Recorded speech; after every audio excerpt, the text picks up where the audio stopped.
Good afternoon, everybody. This is your boy Lee Majors once again talking about investments and how it's not hard, you know what I'm saying, to actually grow your investment. All right, so I want to explain first that when you talk about money and you talking about money here in the United States, understand and know one, and I'm going to get straight to all the points. Understand and know one, money has to be moved around here in the country. You can't allow the money to sit and to be lying dormant and asleep, you know what I'm saying, in regular checkings and savings accounts, all right? I'm talking about the regular checking and savings accounts. Two, you ain't got to start off, for all of y'all that think that y'all can't start investing now, if you make 30 or $40,000 a year, y'all asses could start investing. If you could sit up there and collect food stamps at $200 a month, which is the same amount that you could start with your investment. Understand that over time it snowballs. Over time it starts to accumulate. All right. Some investments that I got, I started off at $25 a week.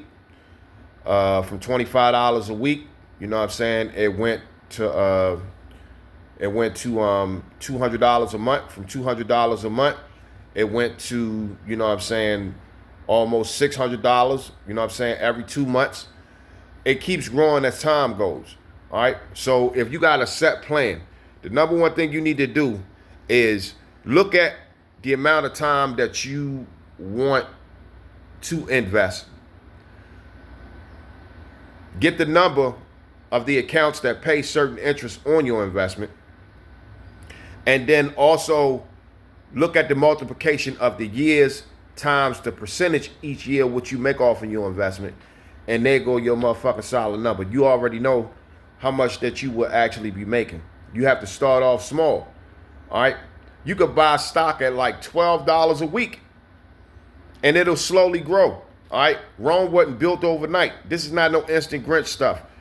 See, it's different levels of the game that you start to rise as the years go on. After you pass your first $5,000 for beginners, after you pass your first $5,000, it gets a lot easier. So now you want to make sure that you have a remote amount that's going in, you know what I'm saying, your investment accounts or your investment portfolio every month, and just let it sit on autopilot. All right. And don't even fucking think about it. You already done built your infrastructure throughout the whole time in regards to what you wanted to invest in, you know what I'm saying, where you want your money, you know, where you want your money to be sheltered at and all of that. And you keep on doing it. All right. When you talk about different parts of your portfolio, the stock is just one part. And then when you break into the stocks, you have different portfolios within the stocks. But as far as the base part of the portfolio, the stocks is one area where you have an automatic amount that's coming out of your account that goes into all the stocks that you own. Another area is municipal bonds. You do the same thing. All right. Another area is I bonds. Another area is U.S. Treasury bonds. All of these things. Another area is also insurance policies. All of these things have a certain amount going into them every month. Okay. And you have your different accounts on what you got in regards to, you know, your accounts that pays interest if you're doing any banking business with any other banks. Okay. So it's all on how much you keeping and then how much you taking to what you keep and putting it into these accounts that you building up over the course of time. All right.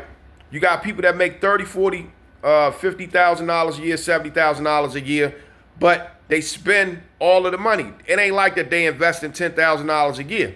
If you invest in $10,000 a year times 8%, if you do that for 65 years, and we got, you know, Chat GPT, do the math. There you go. There go your retirement. It's just as easy as that. We too hell bent on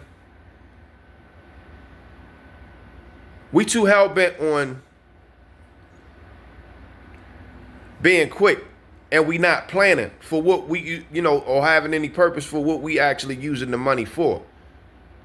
So you have to look at that, all right, for my retirement, and that's what it is, for your retirement, the money that you're going to retire on. So you got the 25-year-old you, and then you got the 65-year-old you. If you started investing from 25 to 65, by the time you get 65 years old, you have enough money. You have like almost $2 million to actually retire on if you did $10,000 a year all the way up until that point. Do the math.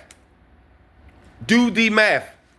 We have artificial intelligence that can help you and that can cross, you know what I'm saying, that could cross-reference whatever it is that you going over, or whatever type of math that you do, that can actually really actually, you know, reinforce whether or not if you're on the right path. All you got to do is just tell it and ask it, you know what I'm saying? And it will tell you, because it gathers up all the possibilities.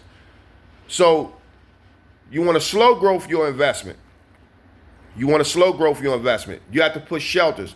This country is made, you know what I'm saying, for the money to move around, not to sit dormant. Okay? So this clip right here is, you know, your investment will become easier over time, but you have to slow growth it. I'm going to do another part. We had 6 minutes. This is Lee Majors, y'all. How to manage your money. All right?